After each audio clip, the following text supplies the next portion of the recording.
Assalamualaikum warahmatullahi wabarakatuh. Saya Herawani dengan NIM 2212111087. Di sini saya akan memaparkan mengenai materi jurnalistik sebagai syarat ulangan tengah semester. Mungkin kita langsung mulai saja.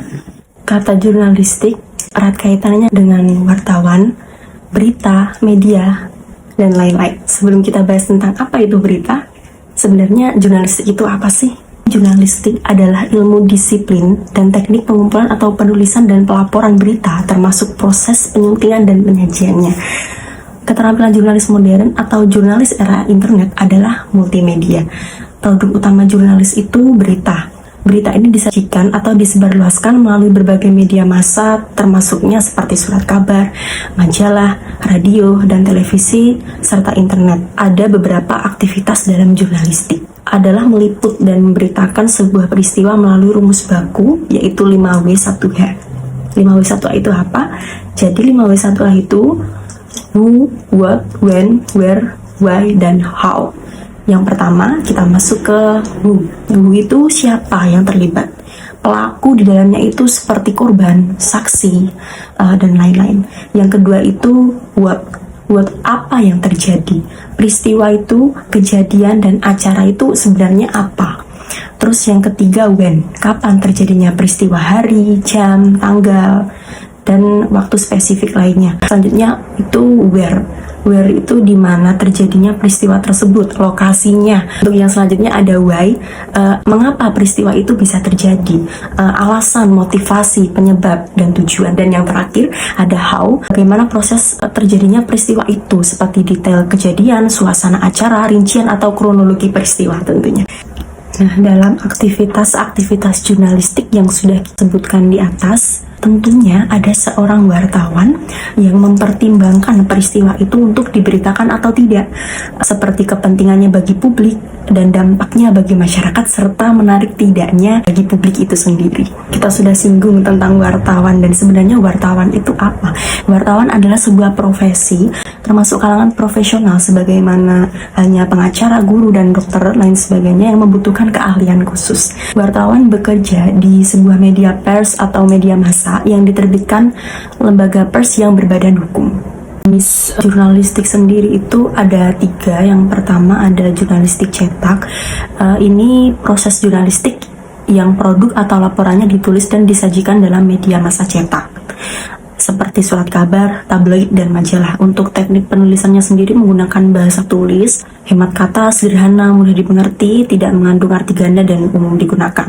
Untuk yang kedua, jurnalistik elektronik, yakni proses jurnalistik yang hasil liputannya disebarluaskan melalui media radio dan televisi. Teknik penulisannya, naskah radio atau televisi menggunakan bahasa tutur yang biasa digunakan dalam percakapan kita sehari-hari. Sederhana, mudah dimengerti, ringkas, tidak rumit, dan jelas.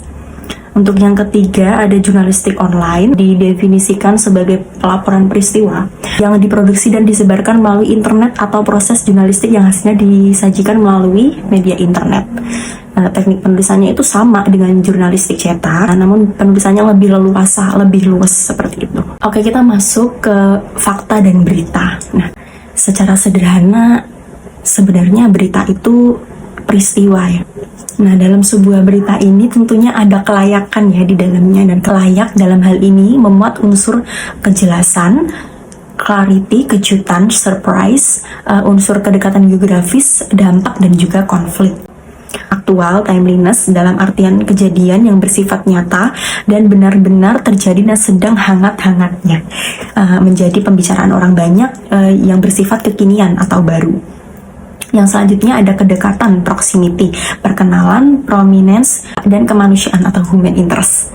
Di dalam berita itu memuat fakta-fakta. Nah, fakta itu apa? Fakta itu sesuatu yang terjadi, yang dikatakan, dilihat, didengarkan.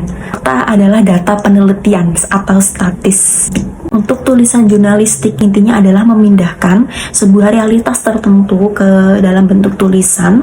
Realitas itu bisa berupa peristiwa, bencana alam, dan lain sebagainya. Itu bisa digolongkan sebagai aktivitas jurnalis. Nah, fakta berkaitan dengan berita. Jadi wartawan tentunya harus jeli untuk menilai fakta itu menarik atau tidaknya untuk diberitakan.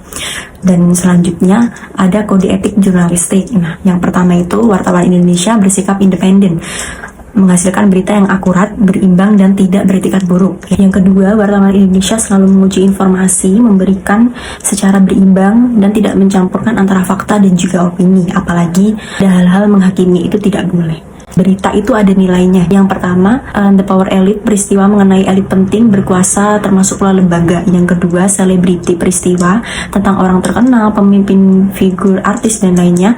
Ketiga, entertainment, peristiwa yang berhubungan dengan aspek bisnis, hiburan, binatang, foto yang menghibur, dan cerita lucu.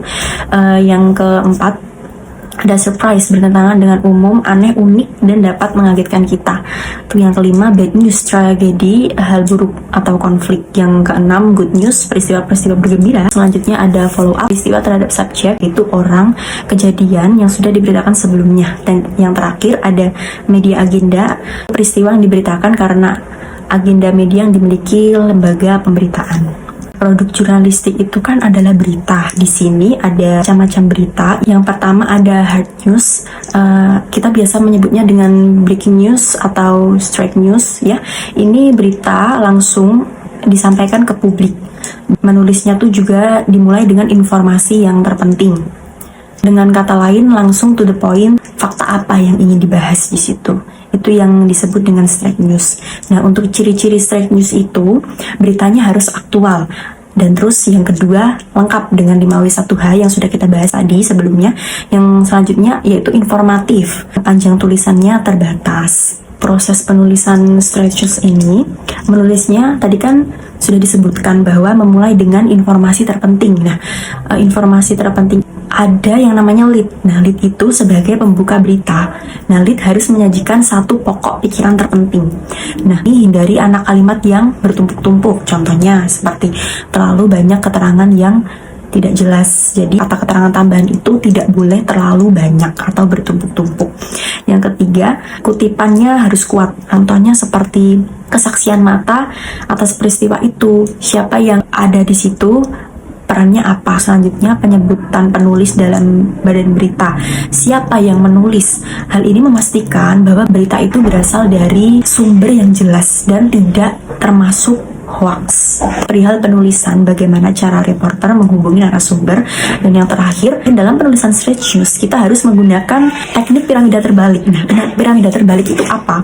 Piramida terbalik itu disusun dari yang terpenting bagian berita sampai yang paling kurang penting. Nah, ini menguntungkan redaktur yang mengedit berita dan juga pembaca tentunya.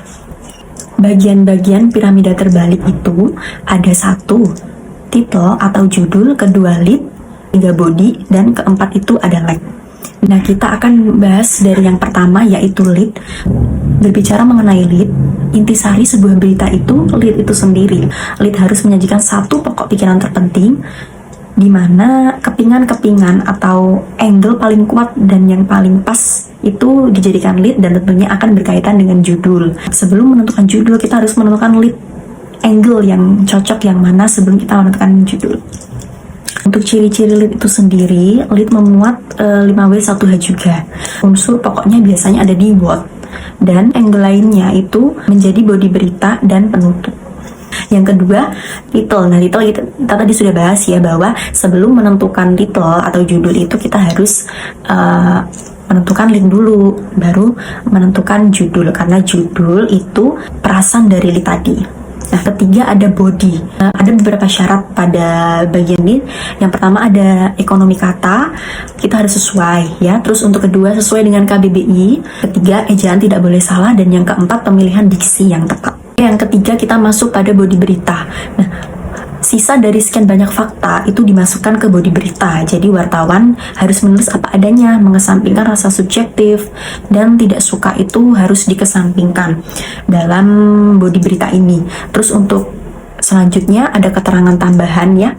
Yang keempat itu contohnya seperti beberapa tanggapan pendukung.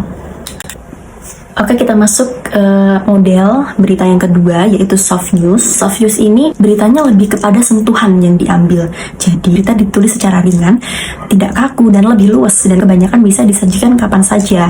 Jadi, dalam soft news ini mungkin hal yang paling penting itu bisa ditaruh di bagian akhir. Jadi, beda sama yang straight news tadi. Kalau straight news tadi itu kan menggunakan piramida terbalik. Jadi, yang paling penting itu yang harus diungkapkan terlebih dahulu. Ciri-ciri soft news itu sendiri harus aktual tentunya.